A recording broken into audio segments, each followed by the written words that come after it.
하나님의 말씀 창세기 4장 16절 말씀 보시겠습니다.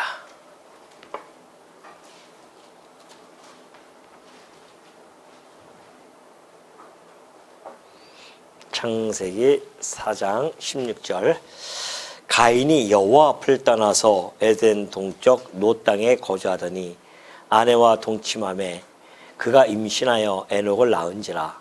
가인이 성을 쌓고 그의 아들의 이름으로 성을 이름하여 에녹이라 하니라. 에녹이 아랏을 낳고 이랏은 무후라엘을 낳고 무후야엘은 무드사엘을 낳고 무드사엘은 라멕을 낳았더라. 라멕이 두 아내를 맞이하였으니 하나의 이름은 아다요 하나의 이름은 실라였더라. 아다는 야발을 낳았으니 그는 장막에 거주하며 가축을 치는 자의 조상이 되었고 그의 아우의 이름은 유발이니 그는 수금과 퉁소를 잡는 모든 자의 조상이 되었으며 실라는 두발 가인을 낳았으니 그는 구리와 쇠로 여러 가지 기구를 만드는 자요. 두발 가인의 누이는 나아마였더라. 라멕이 아내들에게 이르되 아다와 실라여 내 목소리를 들으라. 라멕의 아내들이여 내 말을 들으라. 나의 상처로 말미암아 내가 사람을 죽였고 나의 상함으로 말미암아 소년을 죽였도다. 가인을 위하여는 벌이 7배일진데 라멕을 위하여는 벌이 77배이리로다 하였더라. 아담이 다시 자기 아내와 동침하며 그가 아들을 낳아 그의 이름을 셋이라 하였으니 이는 하나님이 내게 가인이 죽인 아벨 대신에 다른 씨를 주셨다 함이며 셋도 아들을 낳고 그의 이름을 에노스라 하였으며 그때 사람들이 비로소 여호와의 이름을 불렀더라. 26절까지 봉독해 드렸습니다.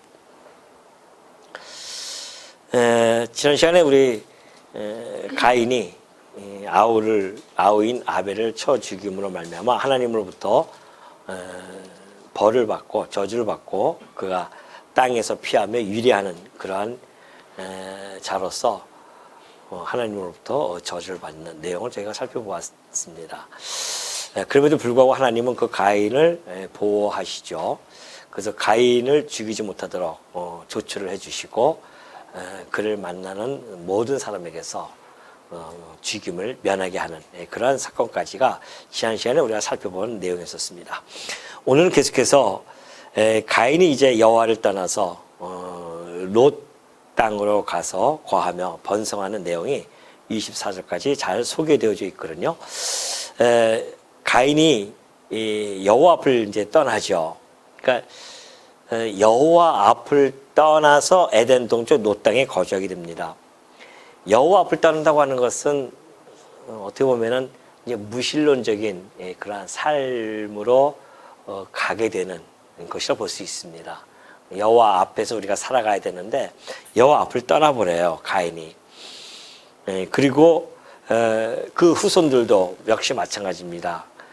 역시 그들도 무신론적인 삶을 살아갈 수밖에 없죠. 그 후손, 가인이 떠남으로 말미암아 가인의 후손들도 결국은 하나님이 없는 그런 무신론적인 삶을 살아가게 되어지는데 그들을 향해 그들로 말미암아 하나님이 없는 그러한 문명이 발생되어짐을 볼 수가 있습니다. 자, 이 노 땅에 거주하게 되어지는데 롯이라고 하는 이름 밑에 보면은 유리함 이렇게 밑에 나와 있죠. 하나님께서 그를 유리하며 방황하게 하신다 했는데 정말 그가 에덴 동쪽 노 땅에 거주하게 됩니다. 그러면서 에녹을 낳아요. 그리고 가인이 성을 쌓습니다.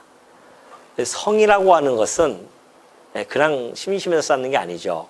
그건 지극히 방어적인 그러한 개념입니다. 성이라고 하는 개념은 방어적인 개념이죠. 그 성을 쌓아서 외부로부터 오는 침략자를 막고자 하는 것이 이제 성에 대한 개념인데 이 성을 쌓는다고 하는 것은 그만큼 가인인과 그 후손들이 두렵다는 겁니다. 공포에 살아갈 수밖에 없고 또한 하나님을 위한 그러한 삶이 아니라 자기를 위한 삶으로의 전환되어지는 그러한 모습을 여기서 잘 보여주고 있죠. 그러니까 의지의 대상이 이제 바뀌는 겁니다. 의지의 대상이었던 그 하나님이 보이는 의지의 대상이 이제 보이는 성으로서 바뀌는 역사가 이때부터 시작이 되어집니다. 소위 이제 우리가 이야기하고 있는 인본주의의 출현이라고 볼 수 있죠. 인본주의의 출현이 이제 시작되어집니다. 자기를 위해서 그렇게 의지의 대상을 쌓아서 그걸 의지하게 되어지는 그런 모습을 잘 보여주고 있습니다. 그러면서 18절 보면 에녹이 이랏을 낳고 쭉 나와요. 그 마지막 이제 라멕을 낳습니다. 이 라멕의 에녹의 후손들이 이제 18절에 그 목록이 나오고요. 19절에 보면 라멕이 두 아내를 맞이했으니 하나의 이름을 아다요, 하나의 이름은 실라였더라 하래요. 라멕을 보면은 그 라멕 그 앞에 보면은 레라고 하는 3인칭 남성 단수가 누락되어져 있습니다. 전치사인데 그것은 그 사람, 그를 위하여 또는 자기를 위하여라고 하는 그러한 것이 거기에 누락이 되어져 있어요, 사실은. 근데 원문에는 그것이 있는데 그건 무슨 얘기냐면은 라멕이 자기를 위하여 두 아내를 맞이하는 그런 모습을 보여줍니다. 그러니까 자기의 이기적인 어떤 목적, 또 안목의 정욕 이런 것들이 이제 드러내서 원래 하나님께서는 일부 일처의 결혼의 제도를 마련해 놓으셨는데 이때부터 이미 라멕은 벌써 일부 다처라고 하는 자기의 최초의 일부 다처 아닙니까? 그래서 자기의 중심적으로 자기를 위한 자기의 이기적인 목적, 쾌락과 안목의 정욕을 드러내는 그런 모습을 이때부터 벌써 보여주게 됩니다. 그래서 하나님의 뜻과 배치되어지죠. 하나님은 일부 일처였었는데 벌써 라멕은 그 뜻과 배치되어져서 나타나기 시작합니다. 그러니까 인간이 타락한 그런 모습을 너무나 잘 보여주고 있죠. 그러면서 20절에 보면은 아담은 야발을 낳았으니 그는 장막에 거주하며 가축을 치는 자의 조상이 될 거래요. 자, 하나님을 떠난 그 가인의 후손들의 문명을 보면은 이제 하나씩 나타나기 시작하는데요. 처음에 목축업이 발달이 되어집니다. 이 목축업이 발달되어진다고 하는 것은 부를 획득할 수 있다는 거 아니겠습니까? 그러니까 사실 성경은 이제 인류 초기부터 이렇게 유목 생활이 있고 가축을 치고 목축업이 발달되어졌음을 잘 묘사하고 있습니다. 그러나 이제 진화론적인 사관을 가진 사람들은 원시 시대 때에 수렵을 채취하면서 살아가다가 한참 후에 짐승을 키우는 사육하는 그러한 것으로 보고 있지 않습니까? 근데 그렇지 않다는 겁니다. 성경은 역사 초기부터 이미 목축업이 발달이 되어집니다. 그러니까 목축업이 발달되어지면 부가 획득하게 되어지죠. 그 부가 획득하게 되어지면 21절 보니까 그의 아우의 이름은 유발이니 그는 수금과 퉁소를 잡는 모든 자의 조상이 되어집니다. 자, 부를 따라오는 게 뭡니까? 부를 따라오는 것이 가무겠죠. 육적인 어떤 이제 쾌락을 추구할 수밖에 없습니다. 그래서 현악기라든가 수금이라든가 퉁소라고 하는 것은 이제 현악기의 관악기죠. 이런 것들이 출현되어집니다. 즐기기 위한 그런 것이죠. 사실 이게 이제 하나님 없는 문화 속에서 만들어지는 이러한 악기들은 결국은 인간의 감정을 위해서 존재할 수밖에 없습니다. 그러니까 자기 쾌락을 위해서 하는 거죠. 그러니까 즐기기 위한 그것이 나타날 수밖에 없습니다. 그러니까 부가 있으면은 그때부터는 어떤 쾌락을 추구할 수밖에 없는 것이 우리 타락되어진 인간들의 모습을 잘 여지없이 보여주고 있습니다. 사실 지금 뭐 우리나라도 마찬가지고 세계도 보면은 지금 뭐 클럽 문화가 엄청 발달돼 가지고요. 밤에는 우리가 상상할 수 없는 그런 문화를 지금 보여주고 있거든요. 젊은이들은. 우리는 뭐 상상할 수 없습니다. 그들의 문화를. 그만큼 그들이 우리나라가 못 사고 할 때는 그런 것이 없었잖아요. 근데 잘 사니까 그 부에 의해서 자연스럽게 유출되어질 수밖에 없습니다. 그래서 막 클럽 문화가 발달되어지고 그걸 통해서 온갖 인간의 쾌락을 발출시키는 그런 모습들을 잘 보여주고 있죠. 역시 이것도 하나님 영광을 위한 음악이 아닙니다. 이들은 이미 자기들의 쾌락을 위한 그런 음악으로서 이들이 발달되기 시작하는 거죠. 또 22절 보면 실라는 두발 가인을 낳았으니 그는 구리와 쇠로 여러 가지 기구를 만드는 자요 두발 가인의 누이는 나아마였더라. 자, 부가 번성되어지면 이제 쾌락을 위해서 음악 이 가무가 발달되어지고 이 부와 이 가무를 지키기 위해서는 또 하나의 이 살생 무기 이런 것들이 생산되어지고 그런 문명이 형성되어집니다. 다시 말해서 철공업이 발달되어지죠. 자기의 부를 지키기 위해서, 자기의 쾌락을 지키기 위한 이런 것들이 이제 나타납니다. 그래서 이때부터 구리와 쇠로 여러 가지 기구를 만듭니다. 진화론자들이 이야기하는 것은 이 철기 문화가 한참 뒤에 철기 문화가 발달했다고 이야기했는데 성경에 보면은 역사 초기부터 철기 문화가 발달되어졌음을 잘 보여주고 있죠. 그러니까 역사 초기엔 다 저급한 문화라고 생각하고 있지 않습니까? 그렇지 않다는 겁니다. 그 사실 지금 인터넷을 여러분이 한번 나중에 그거 한번 보시면요, 고대 문명, 풀기 미스테리 고대 문명 이렇게 보면은 지금도 풀리지 않는 그런 수수께 같은 것이 있습니다. 이 바닷가 밑에 어마어마한 그 피라미드 같은 이렇게 돌이 크게 탁탁 놓여져 있어가지고서는 어마어마한 그런 것들이 밑에 좀 바다 밑에 있음을 발견됐거든요. 그것을 갖다가 사진 찍고 비디오도 있어요. 일본이라든가 뭐 다른 지역이라든가 이런 것들이 나타나 있습니다. 오늘 사실 보여드리려다가 뭐 그것까지 내가 뭐 굳이 보여드릴 필요는 없어가지고서는 그건 이제 관심 있으신 분들은 이렇게 찾아서 보시면 됩니다. 그래서 옛 성터라든가 이런 것들이 바다 밑에 깔려 있기도 하고요. 또는 뭐 아주 큰 그 광야 같은데 그런데 또 있기도 하고 그런 모습들.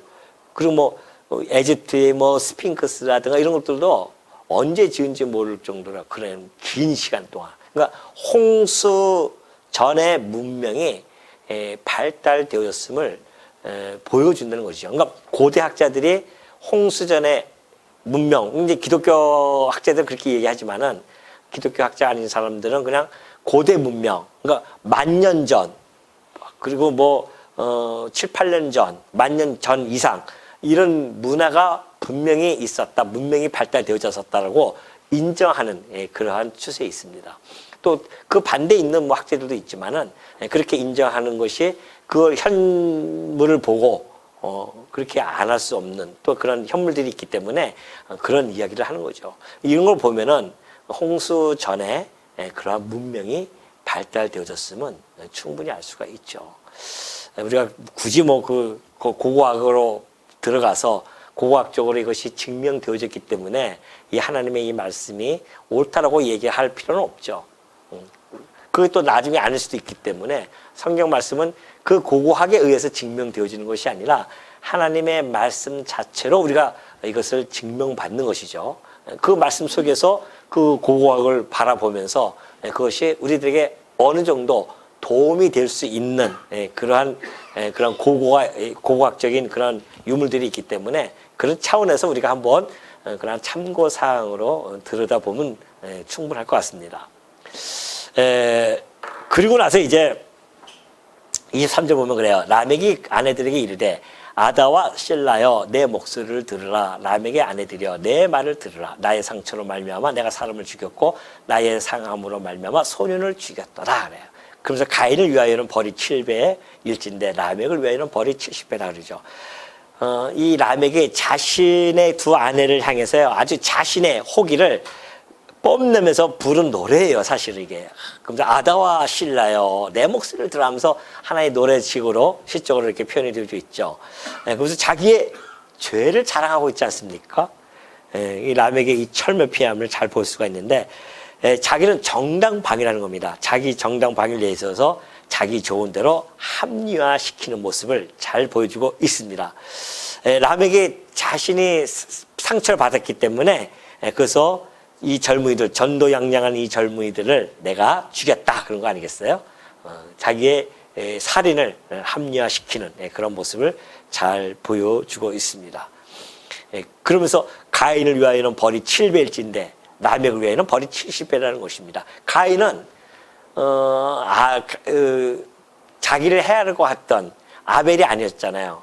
그럼에도 죽였기 때문에 7배인데 자기는 자기를 상하려고 했던 자를 죽였기 때문에 정당성이 있기 때문에 자기를 위하여는 벌이 70배라고 그렇게 이야기를 합니다. 하나님께서 가인에게 하나님의 긍휼하심의 그 보호함, 하나님의 그 경륜을 위하여서 그렇게 해주시는 것을 라멕은 자기의 잔인한 그 복수의 논리로서 바꾸어 버리는 그런 아주 정말 하나님께 진노를 받을 수밖에 없는, 하나님을 모독하는 그런 삶을 보여줄 수밖에 없죠. 그러니까 자기는 정당한데 자기를 만약에 해하려고 한다면, 복수하려고 한다면 77배나 그렇게 벌을 받을 것이다. 그 법을 누가 정합니까? 자기가 정해요.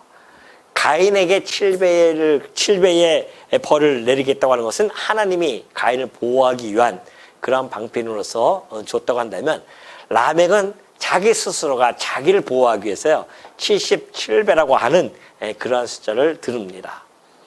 그러니까 하나님이 없는 자들은 자기가 중심이 되어져서 자기의 힘의 논리에 입각한 그러한 법을 제정할 수밖에 없다는 것이죠. 여러분 한번 보십시오. 이게 지금 아담의 7대 손이에요. 라멕이 아담의 7대 손입니다. 근데 그거는 가인의 계열이에요. 근데 셋의 계열로 7대 손이 누군지 아십니까? 돌발 퀴즈입니다. 가인의 계열로서의 7대 손은 라멕인데요. 같은 7대 손이에요. 셋의 계열로서 7대 손이 있습니다.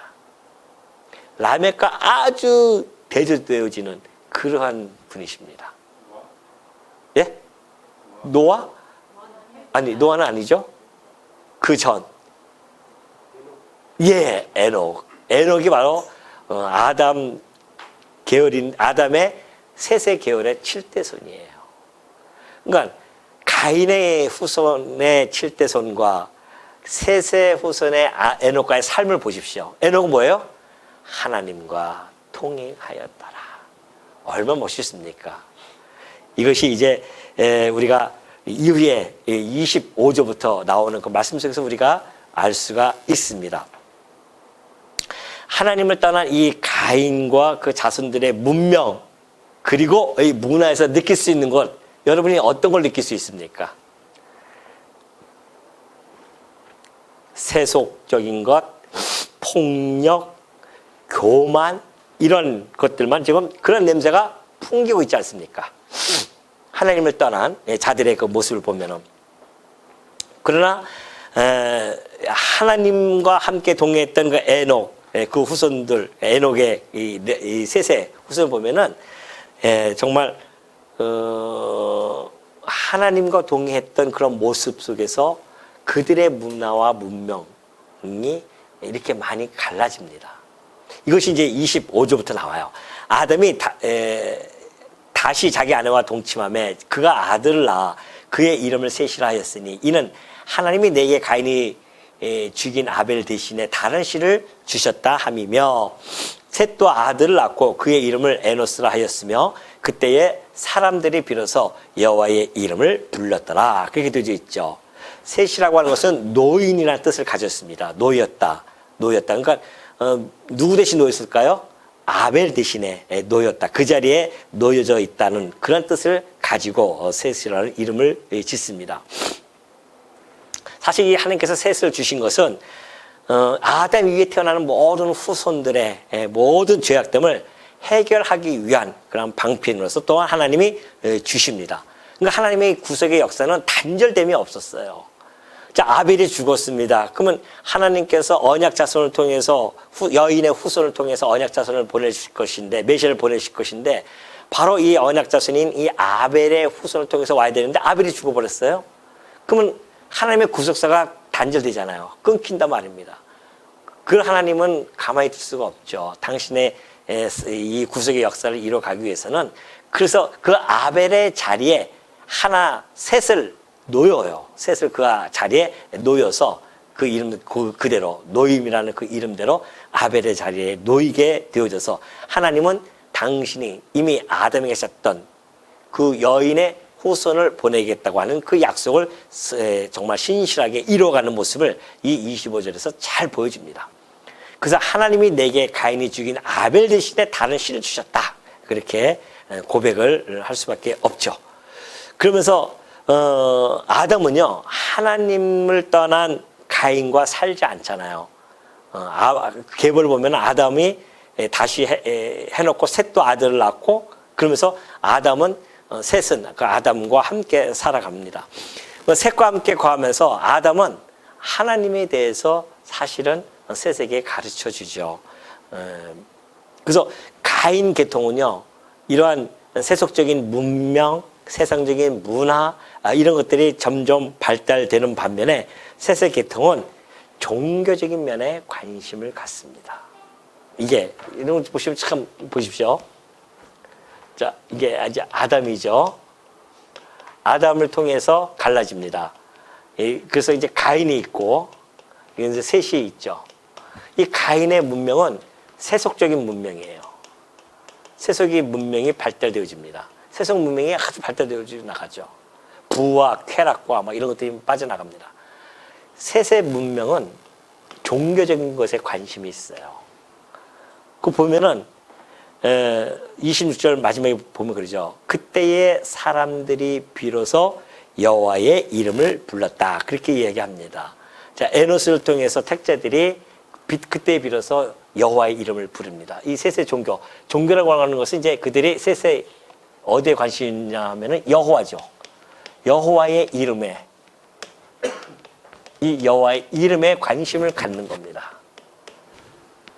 그러니까 하나님의 언약대로 지금 이루어 가시는구나라고 하는 그 하나님의 이름에 대한 찬송을 할 뿐만이 아니라 그 에노스라고 하는 것은 사실은 그 근원이 언어의 근원이 고통이라는 그런 데서 나온 거거든요.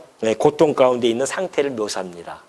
그렇기 때문에 사실 이 에노스를 낳고 인간의 죽음과 그리고 인간들의 이러한 괴로움 모습들, 생로병사, 인간의 연약함 이런 것들, 흙으로 왔으니 흙으로 돌아갈 수밖에 없는 그러한 존재들인 줄을 깨닫고 나서는 하나님만을 의지할 수밖에 없다라는 그런 신앙적 고백이 이거예요. 여호와 이름을 불렀더라. 여호와여 당신의 우리가 언약대로 이루시는 그 여호와의 이름을 부른다고 하는 것은 하나의 공식적인 예배의 형태입니다. 그때 당시에는 예배의 형태예요. 이게 여호와 이름을 부른다고 하는 것은. 그러니 이 셋의 후손들은 경건함 속에서 살아가게 되어지고 겸손한 가운데 우리는 인간은 흙으로 왔다가 흙으로 돌아갈 수밖에 없다고 하는 그러한 사실, 진리를 깨닫고 겸손한 마음으로 여호와를 의지하면서 여호와의 이름을 부르며 그를 찬송하고 그를 의지하는 그러한 종교적인 것이 이쪽은 나타납니다. 그런데 이쪽은 세속 문명, 하나님 없고 자기를 의지하면서 자기 중심적이죠. 여기는 이미 이제 신본주의적인 삶을 살아가게 되어지고 그런 것들이 형성되어지고 여기는 인본주의입니다. 사실 이렇게 보면은 여기는 화려하죠. 화려함이 있습니다. 여기는 이렇게 모여서 예배 드리는 거예요. 화려함이 아니라 아주 어떻게 보면은 정말 재미없어 보이고 소박해 보이고 그런 거 아니겠어요? 오늘 마찬가지입니까? 지금 외부에서는 얼마나 화려한 그런 세상을 살아갑니까? 돈이 없어서 그렇지 돈만 있으면은 우리가 경험하지 못한 희귀한 일들이 얼마나 많은지 몰라요. 그것을 감사하게 여겨야 된단 말입니다. 여러분이 만약에 부가 많아가지고서는 재벌 정도 되면은 이 세상에서 온갖 화려한 쾌락을 다 추구하면서 살아갈 수밖에 없어요. 인간은 다 똑같습니다. 어떻게 안 그럴 수 있겠습니까? 인간인데.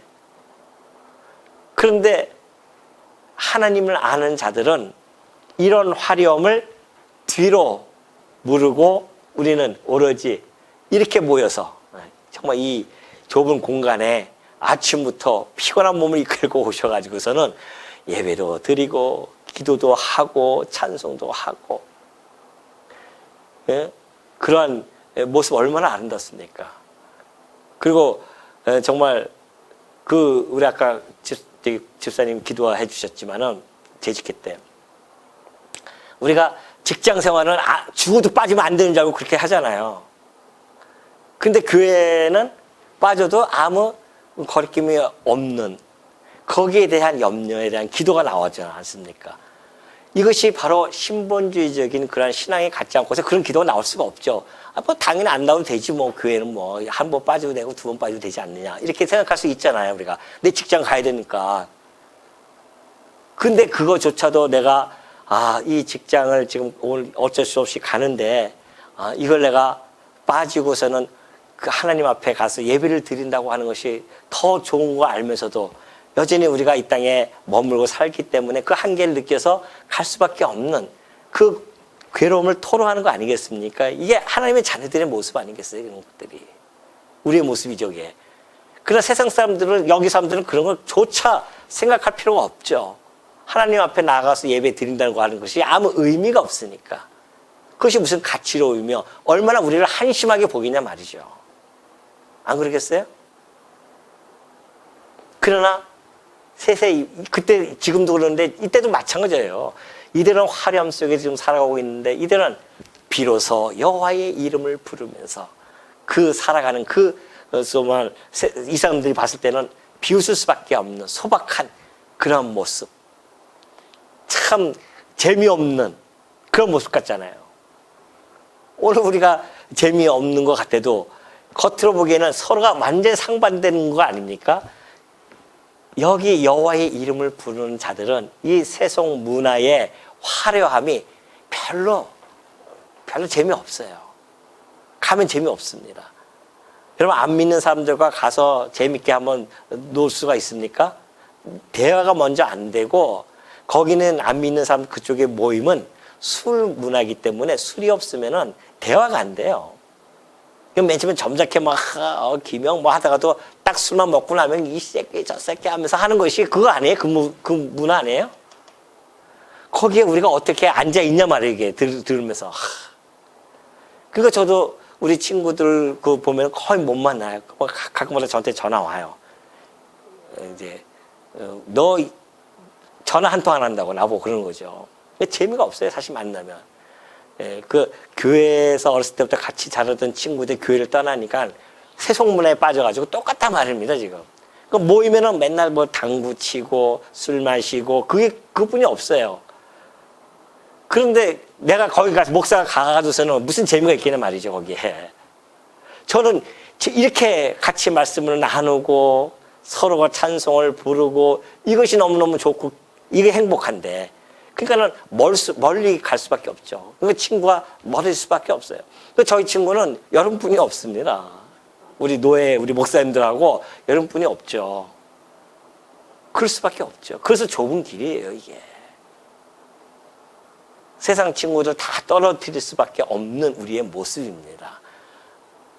아니, 세상 친구 모여서 밥을 먹는데 열심히 옆에서 기도하면은, 퇴퇴하는 사람도 진짜 있다는 거야. 재수없다고. 밥 먹는데 기도한다고. 그런 사람도 있어요. 그것이 우리에게는 그게 핍박 아니겠습니까? 그 조롱이고 고난이에요, 그런 것들이. 꼭 바울처럼 40에 하나 가마매를 꼭 맞아야 되겠습니까? 그것만이 고난이 아니라 우리가 그리스도인으로서 향기를 내고 그리스도인의 편지로서 소개를 하는데 내 삶 속에서 그것을 거부하는 자들, 그런 자들에게 고난을 받는 거 아니겠습니까? 이것이 바로 종교적인 이 신본주의에 입각한 이 후손들의 이 문화, 이것이 오늘 이 시대까지 우리들에게도 그대로 전달되어지는 거 아니겠느냐 말이죠. 그러니까 우리가 이게 모여서 예배 드리는 것처럼 행복한 건 없잖아요, 우리는. 다른 사람들은 우리가 얼마나 한심해 보이겠지만은 우리는 이 화려하지 않아도, 그 노래 아시죠? 화려하지 않아도, 예?